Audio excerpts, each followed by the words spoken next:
Welcome to Pod Sapa, a Lovecraft book club. I'm Todd Beardsley. Tonight, I'll be reading The Cats of Ulthar, which was first published in the November 1920 issue of Tryout, and later republished in the February 1926 issue of Weird Tales. The Cats of Ulthar by H.P. Lovecraft.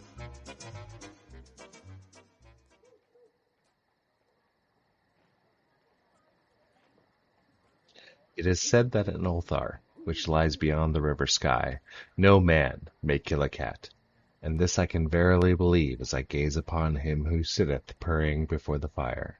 For the cat is cryptic, and close to the strange things which men cannot see. He is the soul of antique Egyptians, and bearer of tales from forgotten cities in Meroe and Ophir.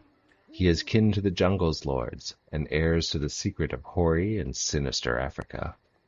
The Sphinx is his cousin, and he speaks her language, but he is more ancient than the Sphinx, and remembers that which she hath forgotten.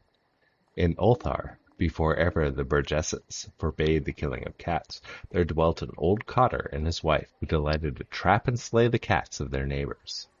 Why they did this, I know not, save that many hate the voice of the cat at night, and take it ill that cats should run stealthily about yards and gardens at twilight. But whatever the reason, this old man and woman took pleasure in trapping and slaying every cat which came near to their hovel. And from some of the sounds heard after dark, many villagers fancied that the manner of slaying was exceedingly peculiar.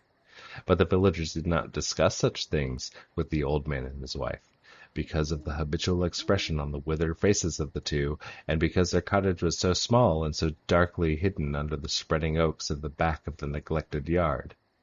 In truth, much as the owners of cats hated these odd folk, they feared them more, and instead of berating them as brutal assassins, merely took that no cherished pet or mouser should stray toward the remote hovel under the dark trees.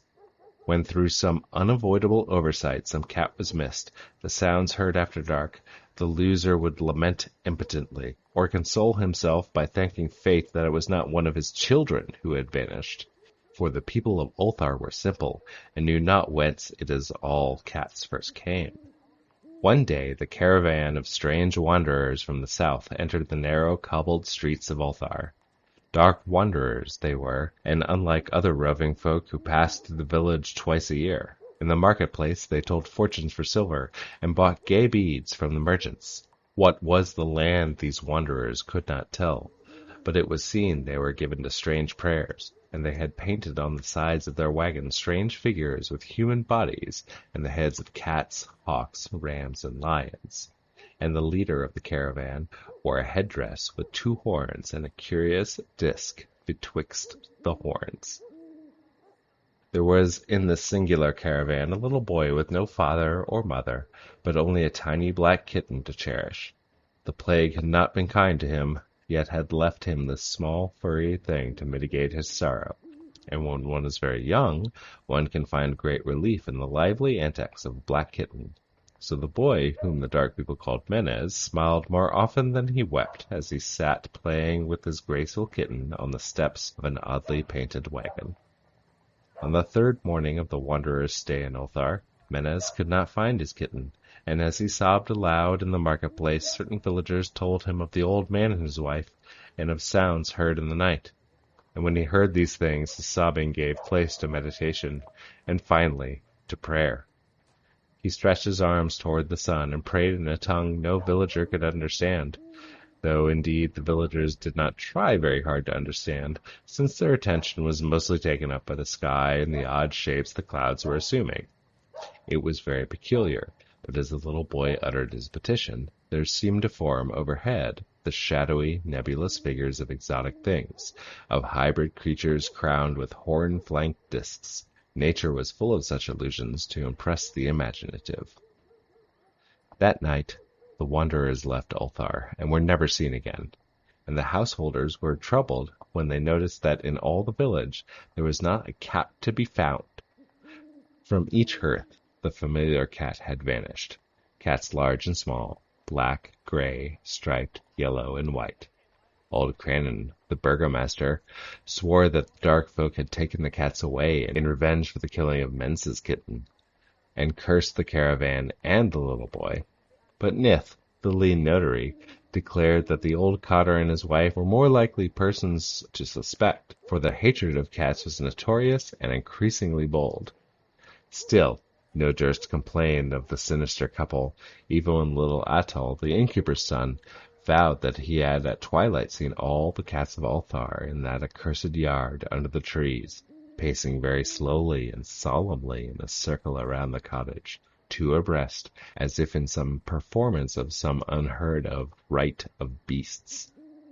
The villagers did not know how much to believe from so small a boy, and though they feared that the evil pair had charmed the cats to their death, they preferred not to chide the old cotter till they met him outside his dark and repellent yard. So Ulthar went to sleep in vain anger, and when the people awakened at dawn, behold, every cat was at its accustomed hearth, black, grey, striped, yellow, and white, none was missing. Very sleek and fat did the cats appear. The citizens talked with one another of the affair, and marvelled not a little. Old Cranon again insisted that it was the dark folk who had taken them, since the cats did not return alive from the cottage of the ancient man and his wife. But all agreed on one thing, that the refusal of all cats to eat their portions of meat or drink their saucers of milk was exceedingly curious. And for 2 whole days the sleek, lazy cats of Ulthar would touch no food, but only doze by the fire and the sun. It was fully a week before the villagers noticed that no lights were appearing at dusk at the windows of the cottage under the trees. Then the lean Nith remarked that no one had seen the old man or his wife since the night the cats were away. In another week, the burgomaster decided to overcome his fears and call on the strangely silent dwelling as a matter of duty, though in so doing he was careful to take with him Shang the blacksmith and Thol the cutter of stone as witnesses. And when they had broken down the frail door, they found only this: 2 cleanly picked human skeletons on the earthen floor, and a number of singular beetles crawling in the shadowy corners. There was subsequently much talk among the burgesses of Ulthar. Zath, the coroner, disputed at length with Nith, the lean notary, and Cranon and Shog and Thul were overwhelmed with questions. Even little Atal, the innkeeper's son, was closely questioned and given a sweetmeat as reward. They talked of the old cotter and his wife, and of the caravan and dark wanderers, of small Menes and his black kitten, and the prayer of Menes in the sky during that prayer, and of the doings of the cats on the night the caravan left, and what was later found in the cottage under the dark trees in the repellent yard. And in the end, the burgesses passed a remarkable law, which is told by traders in Hatheg and discussed by travelers in near, namely, that in Ulthar no man may kill a cat.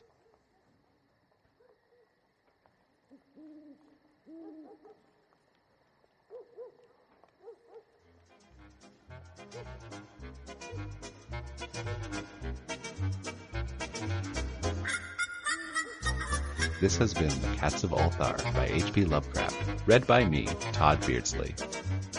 Be sure to come back next week to hear discussion, criticism, and dumb jokes about this story. In the meantime, you can follow us on Twitter, @PodSothoth, or write to us at hideous@podsothoth.club. Please be sure to mention how one might pronounce your name in a human tongue.